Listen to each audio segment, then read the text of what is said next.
Hello everyone, Guillaume Le Tual here, host of the Ecommerce Wizards Podcast, where I feature leaders in e-commerce and business. Today's guest coming back for a second time is Tom Kulzer. He's the CEO and founder of AWeber, which is an email marketing automation software. It's quite a household name in the field here of email marketing automation. It's been around for so long. I've known about this for so many years, even before meeting Tom here. So he created this company 24 years ago. It's an 8-figure business, super successful. And we're going to talk today about the startup years of this SaaS, this software as a service, so we can inspire their founders on their journey to create successful SaaS software. All right, Tom, welcome back for a second time. Hey, thanks for having me. Well, thanks for coming again here. So you have a very successful startup company. I mean, anybody who starts up a company, unless they have dreams of opening an IPO or something like that, more or less aims to end up in your current situation as a very successful household name in the field, 8-figure business, very respected company there. So let's dive into your early years. Walk us through like the creation of this company, especially like year 1, year 2. Really the struggle. You got to build a product, then you got to find customer, you got to market it, like how long until you get profitable, the sources of funding, and so on. Yeah, it was an interesting path. So we'll actually kind of start a little bit before I started the company. So I was in college at the time. I started going to school at Penn State for mechanical engineering, and ended up switching to finance. And along the way, I had always been kind of interested in entrepreneurism and just, learning about stuff and growing businesses and how businesses ran. And, I was the one that would go to the movies and sit there and calculate like, okay, it was $5 a head or $10 a head or $25 a head these days. To, okay, how many people are in here? It's like, okay, this how much money they're making per showing. Yeah. I was always calculating that sort of stuff. So I had started while I was in college. I had started basically an email newsletter that I was curating, where people would send in questions. I would kind of pick the best questions and I'd send them out to everybody, and they would respond back. This was really before like discussion boards and all this kind of stuff was really out there. And I would curate all the answers that came back to me, and I would put together a newsletter of, it was basically like a Quora, your Stack Overflow kind of site before any of that sort of stuff existed. And it was all email based. So I had kind of grown this audience over a course of a 2-year period where entrepreneurs kind of got together. So I was kind of doing this on the side. And at the same time, I had found this tech product that was a wireless modem. So connected to your laptop via a serial cable back in the day. So you may recall what like a parallel port looks like with the big giant, it's kind of beefy. Serial cable is a little bit smaller. It wasn't quite as many pins, but it was still a big beefy cable by today's standards. And it would connect into your laptop, and you could Velcro this thing to the back of your laptop in order to get internet. And it was state of the art. It was 19.2 kilobits per second. Ooh. And, most of us were still doing dial-up back then. And, I was going to computer shows and I was hawking this product as a reseller. And it did pretty well. And I had a lot of interest, and it was obviously something that cost money on an ongoing basis. So I usually didn't sell most of the stuff right then and there. It was like over a period of a couple of weeks or a month afterwards where people kind of evaluated, looked at what else was out there. It really wasn't much. And, eventually bought, but that required follow-up. So being a college student, being busy and doing a variety of different things, I wrote a little Perl script that automated the follow-up process for people, or for me, to the people that I had interacted with at the trade shows and other events that I'd gone to, where somebody said, hey, I'm interested in this, send me some more info.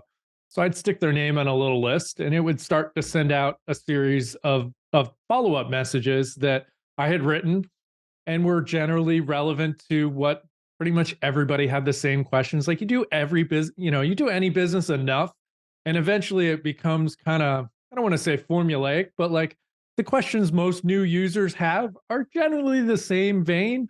And if they don't directly ask you, they still had them. They just didn't ask them out loud. So to be able to answer those is good. So I developed this email process to follow up with people.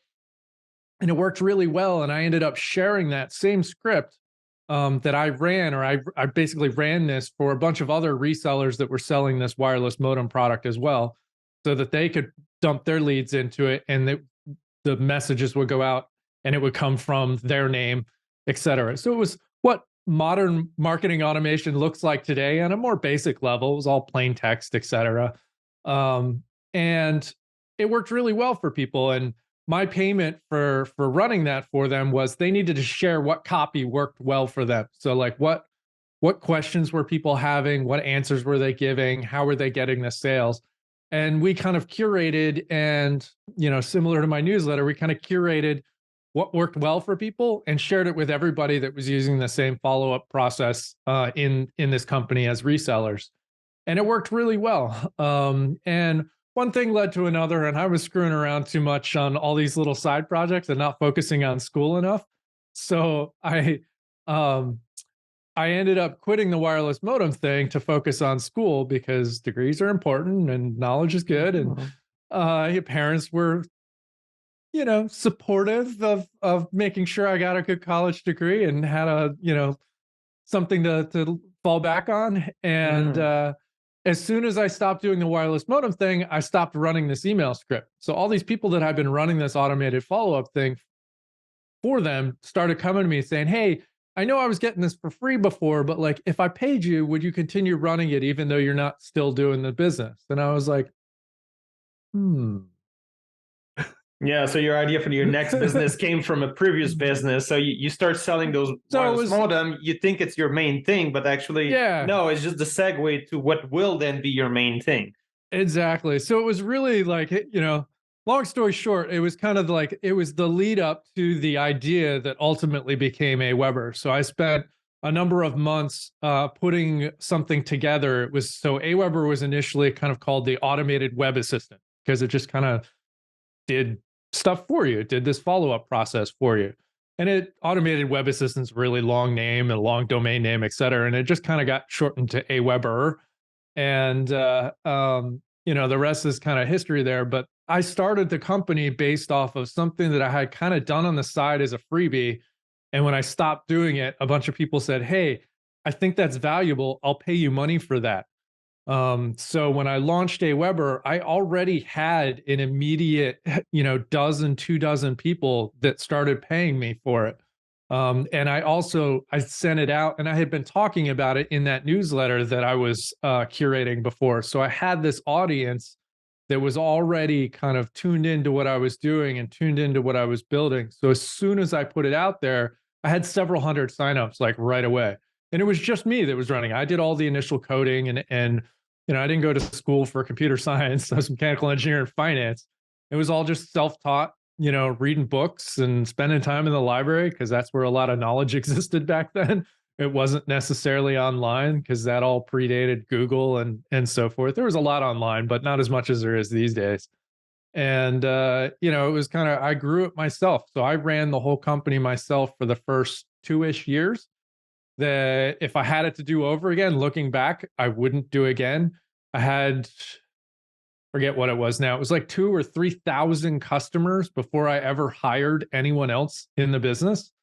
I always get the eyebrows when when I talk about that, because now looking back on that, I should have hired sooner. But as a kid that had just dropped out of college, hiring someone and being responsible for their well-being was really scary. And at the same time, like the tools around like payroll was really intimidating, and payroll taxes are really intimidating. And there weren't nearly the number of tools to automate all of that stuff as there are today. I think a lot of that is more accessible. I think the barrier to entry to starting a business is a lot lower these days. And I think that's excellent. Like, I love helping that's what we do. We help small businesses communicate with their customers in the world at large. And I think that the tools have really evolved. But, that first hire was a big deal and was part of our customer solutions team.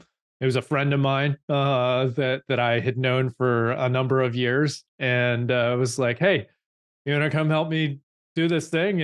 And we did, and kind of grew from there. Yeah, So because just hitting 2,000 or 3,000 customer is a success milestone for any SaaS startup for sure. So just getting there, so you start with a dozen or two customer just because you were giving it away for free, and now they accept to sign up, and then you just keep going. You have that newsletter that you say you have exposure with, but even just getting to 2 or 3,000, can we dive into this a little bit? Like, how did you get that? yeah, a lot of it was, some of it was that base need. The folks that were selling the wireless modems, had a couple dozen right there. It spread to a few more, a couple dozen more pretty quickly. It was that the newsletter that I was running. So I'd already kind of built an audience even before I had anything to sell. And I never built the audience to sell stuff to. It was more for my own learning. I learned a lot. It's like anybody that teaches, like, you have to know the subject really well. And I think a lot of people put off teaching others until they think that they're experts in something. Whereas I think there's a lot of value in going through that educational process yourself and communicating your discoveries along the way, because so many other people are having the exact same discoveries or are at that same path at the same time. So you can discover that together. I think there's a lot of power in that self-discovery together, that were, as these folks that I was communicating with and talking with, were building their own businesses, they realized, hey, maybe I should be doing this email thing, and maybe I should be building my own audience. And so it just kind of inherently, organically came out of that. We had a reseller program early on where you could earn a commission for referring our, AWeber to other users. We still have that today. We have an advocate reseller program where other businesses, consultants, et cetera, can recommend our services to others and earn an ongoing commission for that referral. And that works great. It's built in kind of word of mouth that kind of helps goose even more than the organic word of mouth. Like, if you do cool stuff for customers and make them experts, make them really good and look good, they're going to tell other people, hey, this is the tool that made me look really good. That's excellent. We want people talking about AWeber and telling them, what they did that was really great. So, like, it wasn't any one particular thing. It was like a combination of a bunch of different things. And as much as I focused on the software engineering and the writing code early on, I was also just out there talking in the community about what we were doing, what I was seeing other customers doing that worked and didn't work, because I think there's oftentimes a lot of lessons in the stuff that doesn't work for people. Um, so just being out there and being present was a big part of kind of that early success. And the fact that, there's like every business, there's an element of timing and luck that are involved in it. There wasn't any other product that did what we did at the time. So the fact that we were out there doing this was really novel in those early years. There's other products that, do similar things and focus on different audiences and that sort of stuff these days. But back then there was literally no one else that did any sort of sequential automated marketing automation like we do today. And that was really, really helpful in kind of goosing those early years from an overall success standpoint. This episode is brought to you by MageMontreal. If a business wants a powerful e-commerce online store that will increase their sales, or to move piled up inventory to free up cash reserves, or to automate business processes to reduce human processing errors, our company, MageMontreal, can do that. We've been helping e-commerce stores for over a decade. Here's the catch. We're specialized and only work on the Adobe Magento e-commerce platform, also known as Adobe Commerce. We're among only a handful of certified companies in Canada. We do everything Magento related. If you know someone who needs design, support, training, maintenance, or a new e-commerce website, email our team at support@magemontreal.com or go to magemontreal.com. That's MAGE Montreal.com. So you were riding a wave. This is what's new, and you were among the first comers to this. But also, what you're saying is a pattern that I've heard from other SaaS founders who are successful at either multi-7-figure or 8-figure businesses, of self-funded approach of sharing their journey with an audience, and that's part of how they create the audience and the awareness, and not wait until you Yeah. feel comfortable enough to call yourself an expert, and then you sort of look back at how you did it, and you sort of Yeah. create a class backward. Here's the how I did it. More like you share the journey along the way, and this will create a I lot of think there's attention. Yeah, I think there's multiple angles to that. I think today, like when I talk about like sharing knowledge and learnings along the way, I look at that as like marketing learnings and that sort of stuff. I think there's a big kind of push in the entrepreneurial community these days of being exceedingly transparent with stats and metrics around their business that I don't necessarily see as entirely beneficial to your overall growth. It's like, hey, we're growing this business and we're making all this revenue and we're making all this money and we've grown all these customers and we've grown all of our team. And like at a certain point, it's like, well, why aren't you doing this for me? And oh, why aren't you doing that for me? And like, I feel like it can be self-destructive to some point, because like, it's really great when, your hockey stick up and to the right.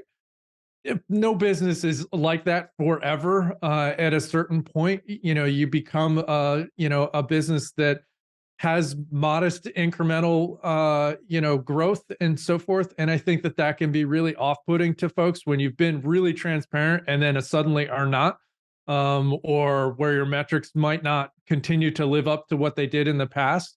And I think you really have to depend on what your audience is too. Like, hey, if you're growing a business to help underserved markets or something, like, your transparency could also come across as gloating, and it really depends on what your audience is. It can make you a target in ways that I personally don't. I'm pretty private in my personal life. I'm out there publicly from a business perspective, but like my personal stuff is my personal stuff. And I think a lot of people in today's like social media age way overshare. And eventually that gets like, it can be, you don't have separation of kind of that mental state, and it can become this always on from a business perspective. Like you've always got to be putting this persona forward, whether that's your real persona or some business persona.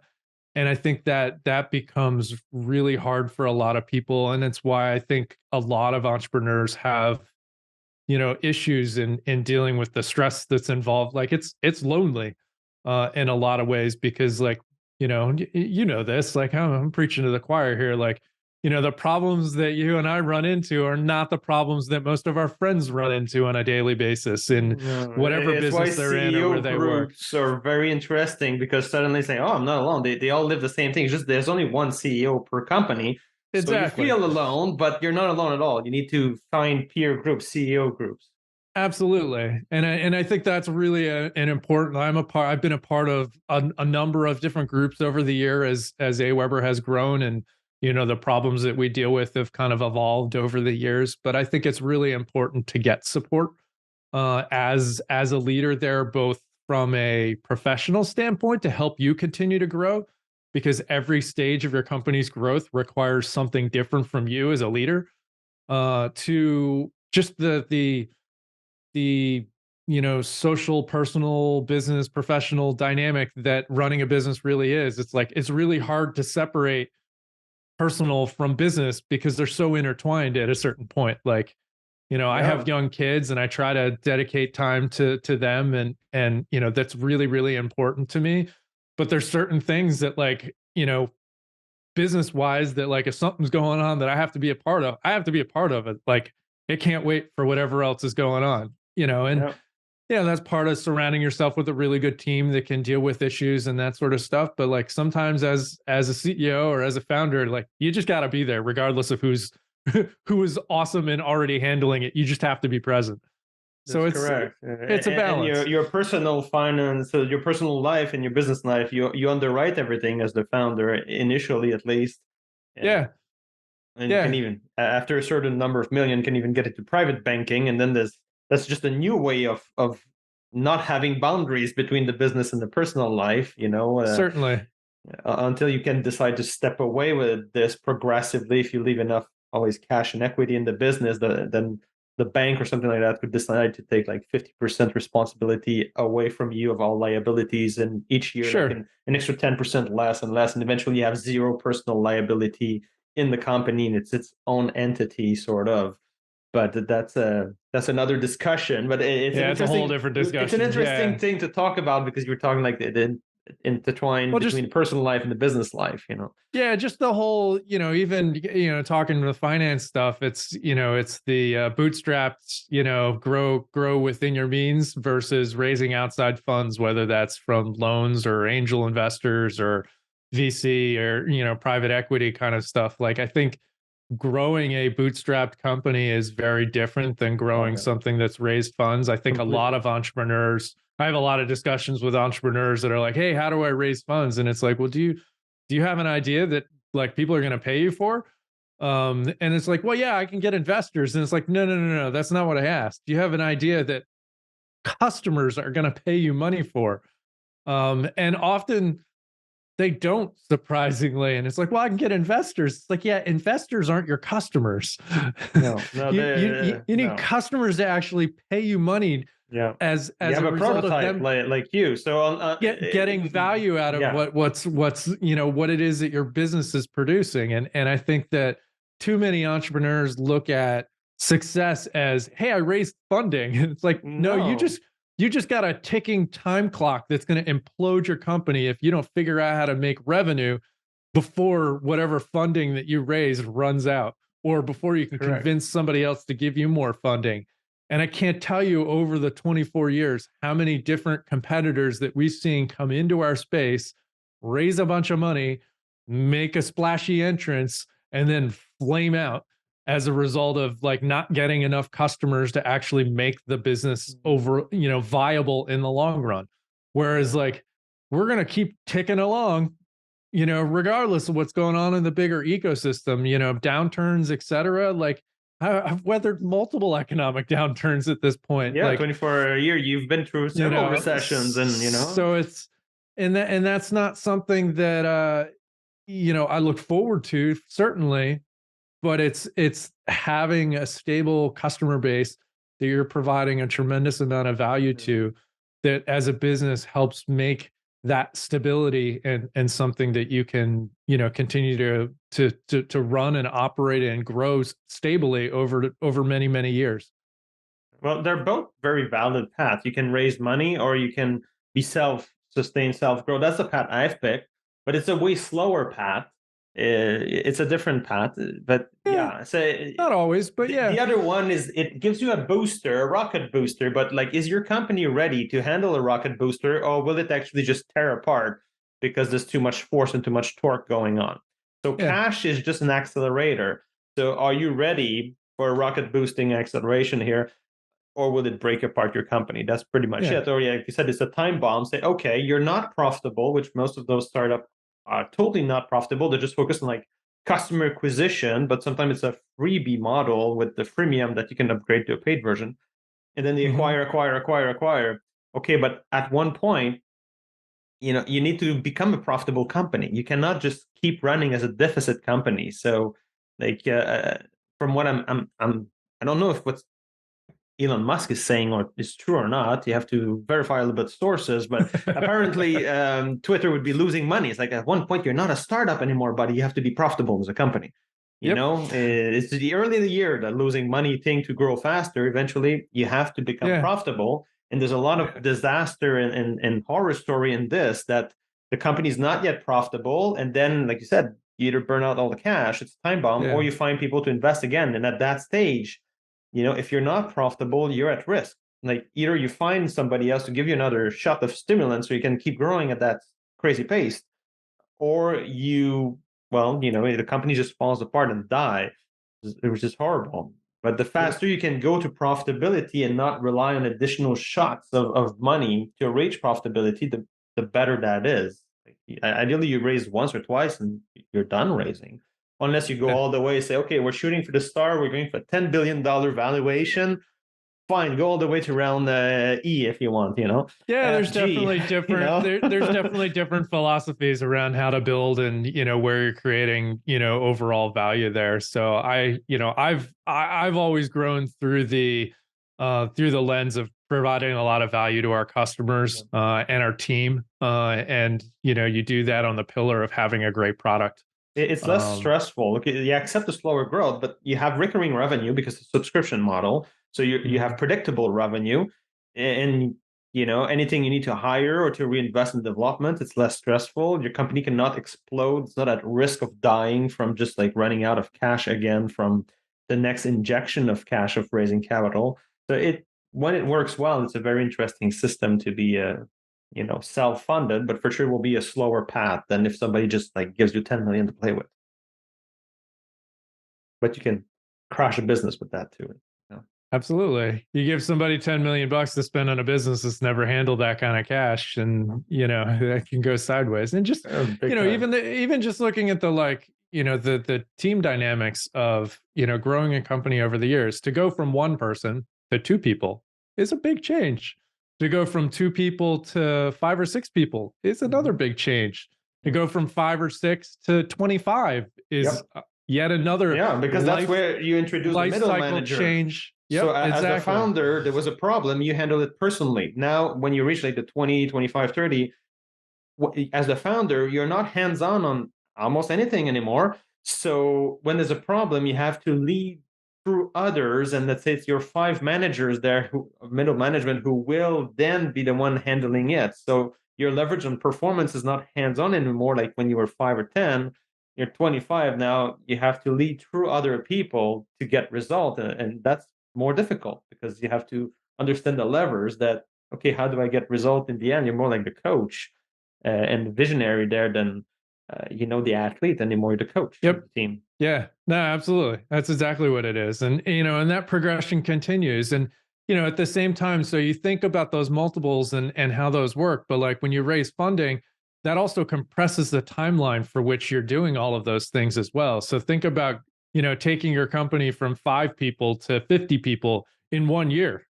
That completely changes the dynamic of how people interact. And like a lot of startups talk about their culture and this and that and the other thing, and it's like, if you just like quadrupled the size of your team, you don't have culture. Like you might think you have culture, but it's been so watered down by everybody that just came in. You're hiring faster than you can possibly bring people in and educate and get people on the same page from a cultural standpoint. You have a culture. You have a new one that you don't know what it is yet. That's different, It's probably a culture of chaos. Yes, probably. But, yeah, it's definitely something that, like, those are all considerations about how you grow a company over the years. Yeah, that's totally true. You grow super fast unless you have the structure in place, from the onboarding to the job structure to how that thing grows. You will be at risk. Growing too fast, it is a big risk for the company. Everybody needs to change how they behave. The process might not be applicable anymore. You need to throw out the window all the processes and you need to rewrite them. And that too is part of a challenge. Like, okay, if the old way of operating doesn't work and the new way of operating, how many weeks do I have to write that thing?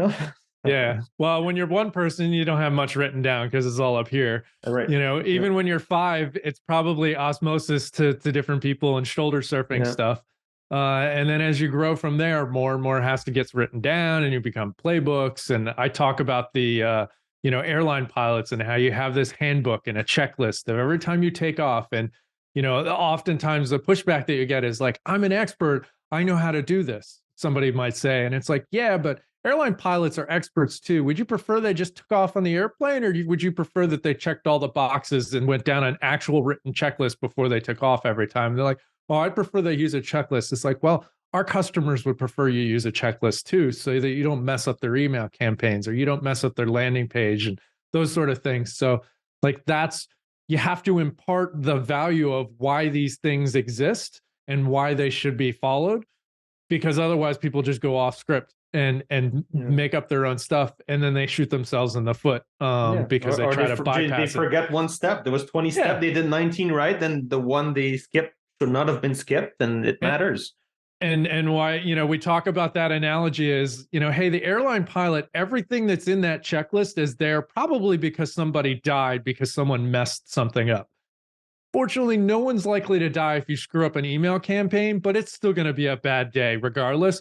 Let's not mess those things up. So like anytime that something goes wrong where we learn from missing something that wasn't on a checklist before, that gets added to the checklist. So the next person that comes along, whether it's you don't forget, or somebody new comes along and is able to iterate and go through that process in a consistent and excellent manner each and every time. And that's also like creating those sort of checklists and processes as a person in a business, as an entrepreneur, or as somebody that's an individual contributor is extremely valuable. I often have this conversation with team members where if there's a bus factor, so we talk about the bus factor. So like if I can't run you over with bus and like have things not continue to run, like you become a liability in the business. And not that we want anyone to get run over by a bus, obviously, that'd be bad. Personally, professionally, whatever, that'd be bad. But like it's about thinking about how you systematize what it is that somebody does. So other people in the business could do it as well and could fill in for when they're on vacation or when they're out sick or, when their kid needs picked up at school or something like that. So that, that part of the business and that part of the their responsibilities can be picked up by anyone and continue without any skip or without any decline in quality. And that person is actually much more valuable the more they're able to systematize that, because you know what I can do with that person? I can put them in a different role to systematize that other role. Yep. And bring that same operational efficiency and value there, and has somebody else come into that role and just run it. Yeah, and you can then keep leveling up that person, growing that person. That person can grow with you to the next role, the next business venture, or whatever it is. It's fantastic. Absolutely. And also when everything like this is systematized to the point that for your bus test, if somebody just died, would that thing keep going?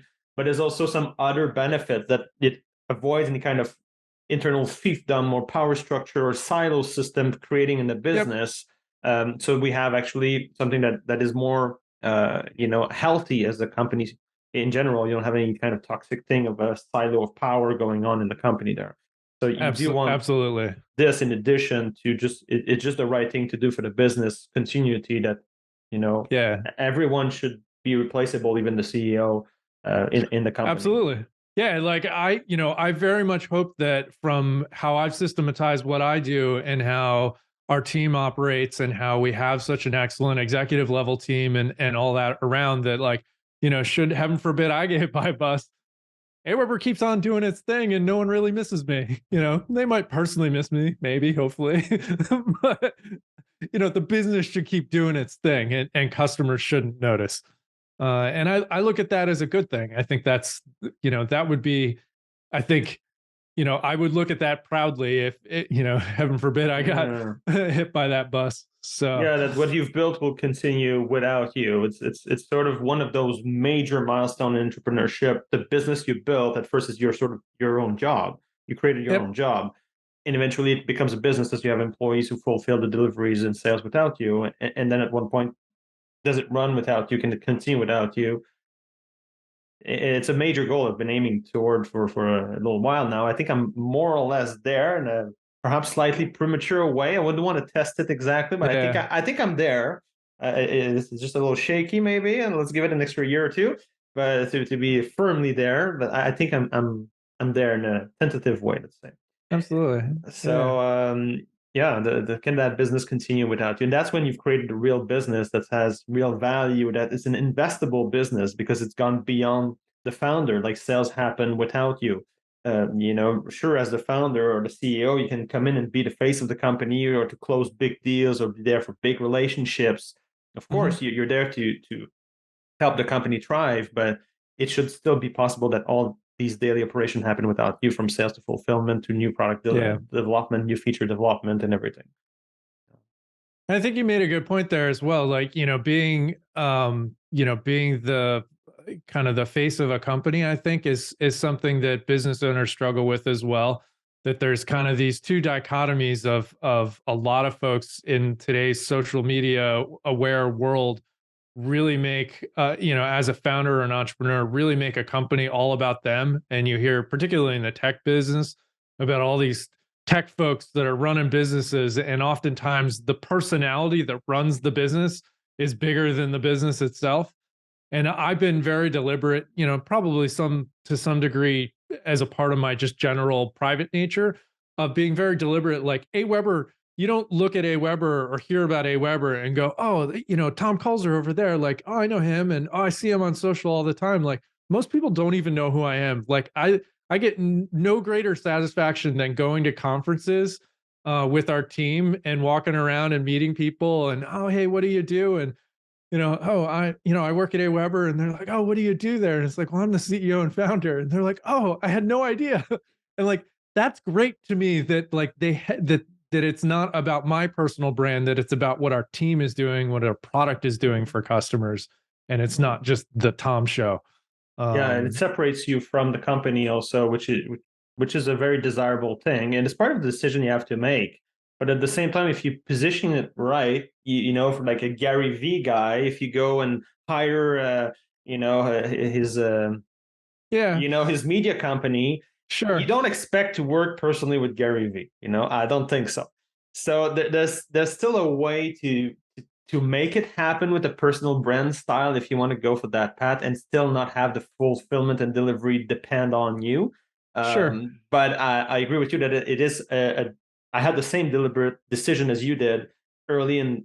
Let's say it's not about me. I want to position the company, that the company wins deals, that it is a credible company. Then the next sales rep can go and do sales a deal because of the positioning of the company, the portfolio achievement, technical recognition, certifications, and so on. And it's not about me, So even though there is still a face of the company aspect, like podcasting, like that, the company is its own thing, and it client don't ask necessarily to work with me, or I may throw in one consultation or something. But it is. I agree with you. That's the same choice I've made. That the company sort of grows without me, and they don't necessarily ask for me.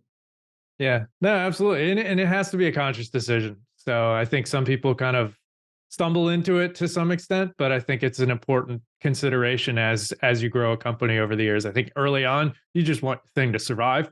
But after that, as it starts to grow, you really have to think about like what does the future look like there. So, I don't do what I do today because I have to. I do it because I really like to.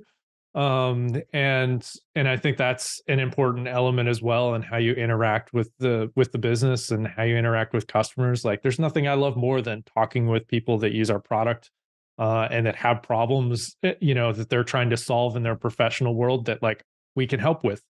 And to be that problem solver for them is really cool. And to be able to connect people the way that we do is really cool. And I take a lot of personal satisfaction out of that.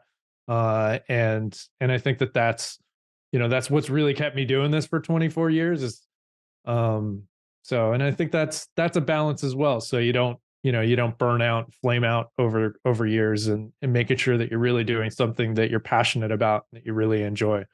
And if you don't, think about how you can turn it into something that you can and iterate towards something that you can. Yeah, exactly. Not the mindset, oh, if you win the lottery for 3 million, you retire, stop working, never do anything productive for the rest of your life. It's like, okay, well, again, we have super rich billionaires. It's like, oh, Elon Musk, richest man in the world for a while, and say, oh, all right. Why is he still working? Let's go back to work. All right, let's go back to work. So it's the same thing. Work because you want to work, you want to do something in your life, not because you have to. It's the next level of intrinsic motivation. Of working on something that you believe worthwhile. I think that's a lot of fun. That specific place in life. Absolutely. Yeah. Absolutely. Okay. So we went on to all kind of super interesting entrepreneurship topic that other people starting businesses will live as well, for sure. You need to make all those choices. Any last thought to sort of wrap up this episode, Tom? So we had an all hands conversation the other day, earlier this week, actually, where we always get together and have thought provoking questions that we discuss in a small group. And it was what was one of the best life lessons that have been imparted upon me. And my thing that I shared with our team was not necessarily a life lesson, but it was a quote. And then I'm not necessarily a hockey fan, but a friend of mine used to have this quote at the bottom of all of his emails from Wayne Gretzky. And it really has stuck with me over the last 2+ decades is you miss 100% of the shots you don't take. And as an entrepreneur, I think a big part of seeing success over the years is just taking shots. And sometimes, most of the time, they're probably going to miss. Sometimes you're gonna get it in, and sometimes you're gonna get it in enough that you're gonna win the game. But you're not gonna win games if you don't keep taking shots. So, when you get knocked down, get back up again and keep on going. So I wish all the entrepreneurs out there a lot of success. Awesome. Well, thank you, Tom, for being here today. If people want to get in touch with you, what's the best way? I'm on all the social places. I'm not hard to find. You punch my name into Google. So tomkulzer.com is probably the best way to get all my socials. I would love to hear from anybody that's listened. Awesome. I enjoyed having this chat with you, Tom. Thank you. Thanks for having me.